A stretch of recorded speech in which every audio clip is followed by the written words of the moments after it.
ऐसी प्रोडक्शन का करोगे क्या जो बिके ही नहीं, ऐसी प्रोडक्शन का करोगे ही क्या जो बिके ही नहीं। तो अगर आपको इकोनॉमी को आगे बढ़ाना है और फुल एम्प्लॉयमेंट में पहुंचाना है तो क्या बढ़ाना पड़ेगा, डिमांड। तो बस वही बोल रहे हैं। तो भैया अनएम्प्लॉयमेंट आती है इकोनॉमी के अंदर में क्योंकि कमी होती है किसकी, डिमांड की ही तो कमी होती है।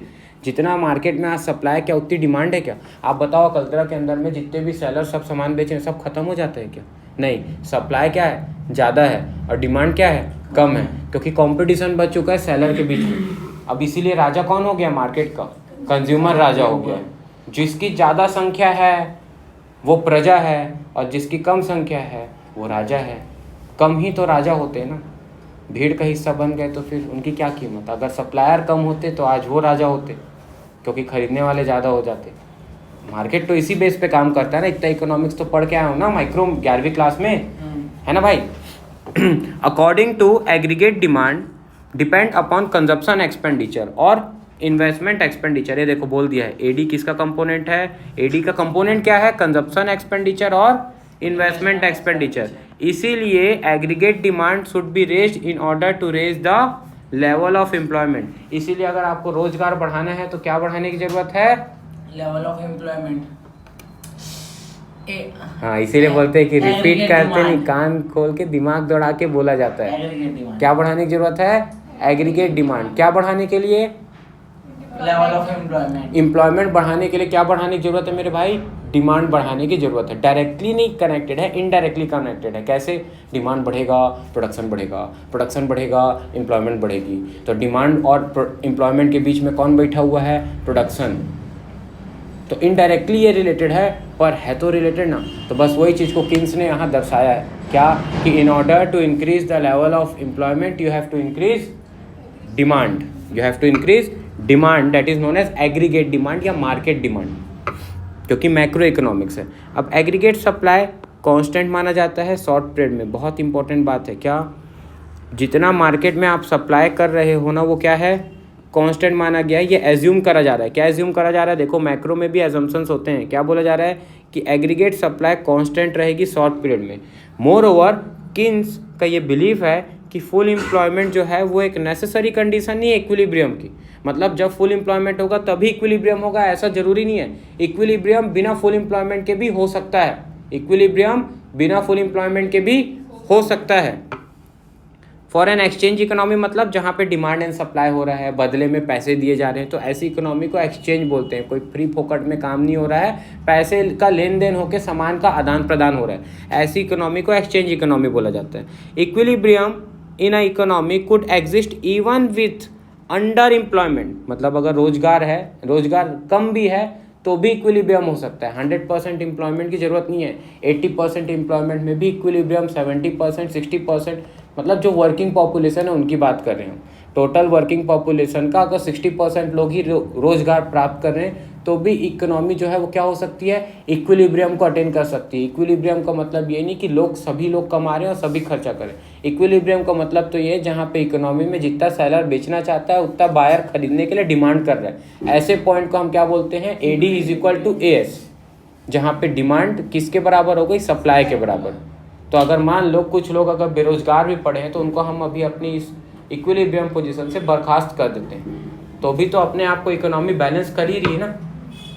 और वैसे भी ये इकोनॉमी को यहाँ बैलेंस नहीं कर पाती है, ये एक आइडल सिचुएशन है, ये एक आइडल सिचुएशन है। बताओ ना किसकी इकोनॉमी होगी जितना डिमांड हो रहा है उतना ही सप्लाई हो रहा है। किसी की इकोनॉमी में सप्लाई ज़्यादा है, जिसकी इकोनॉमी में सप्लाई ज़्यादा है और डिमांड कम है उसको, उसकी इकोनॉमी की कंडीशन क्या होगी, उसकी इकोनॉमी की कंडीशन क्या होगी, मंदी का दौर आएगा। वहाँ पे बेचने वाले ज़्यादा हैं, खरीदने वाले कम हैं, क्या आएगा, डिफ्लेशनरी गैप। क्या आएगा, डिफ्लेशनरी गैप। और जिसकी इकोनॉमी में डिमांड ज़्यादा है और सप्लाई कम है उसकी इकोनॉमी में क्या आएगा, इन्फ्लेशनरी गैप, महंगाई, क्योंकि खरीदने वाले ज़्यादा हैं बेचने वाले कम हैं।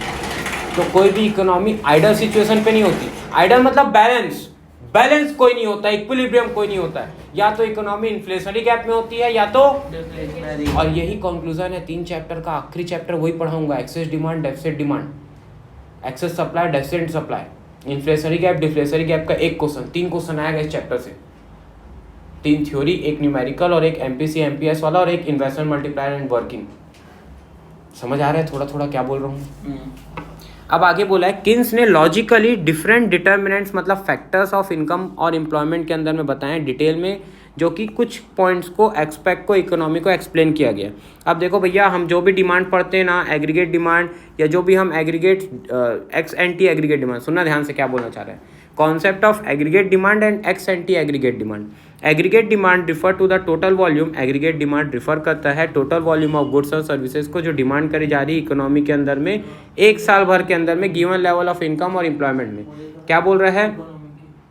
एग्रीगेट डिमांड रिफर करता है, एग्रीगेट डिमांड रिफर करता है टोटल वॉल्यूम ऑफ गुड्स और सर्विस जो कि डिमांड करी जा रही है। वर्ड ध्यान रखना, क्या? टोटल वॉल्यूम किसका? गुड्स और सर्विस का, जो कि डिमांड करी जा रही है कहाँ पे? इकोनॉमी के अंदर में एक साल भर में गिवन लेवल ऑफ एम्प्लॉयमेंट और इनकम पे, इनकम और एम्प्लॉयमेंट पे। गिवन लेवल क्यों मान रहे हैं? गिवन लेवल क्यों मान रहे हैं बताओ? क्योंकि अभी थोड़ी देर पहले हमने देखा था कि aggregate supply is equal to national income होता है और वो कांस्टेंट रहती है, शॉर्ट रन में चेंज नहीं होती है। देखो, aggregate supply remain constant during short period, क्योंकि अभी हम डिमांड के इम्पैक्ट को देखते हुए इकोनॉमी के चेंजेस को देख रहे हैं, तो एक फैक्टर को कांस्टेंट मानना पड़ेगा। अरे सप्लाई को कांस्टेंट मानोगे तब तो डिमांड के चेंजेस का इम्पैक्ट देखोगे ना इकोनॉमी में, वो बोलना चाह रहे हैं। फिर क्या बोल रहा है? It express itself the total amount of expenditure incurred by the people on the purchase of goods and services during the period of 1 year. Aggregate demand is therefore exactly same amount that of aggregate expenditure of the economy.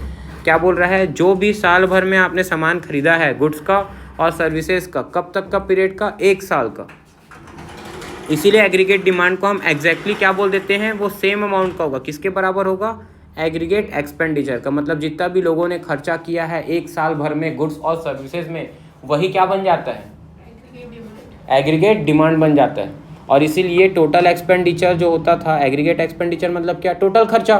Total खर्चा से क्या बनता था? तो क्या मैं ये बोल सकता हूँ? एक कंक्लूजन ये भी निकल रहा है कि जितना मेरे goods and services domestically produce हो रहे हैं वो एक प्रकार से मेरी इकोनॉमी का क्या है?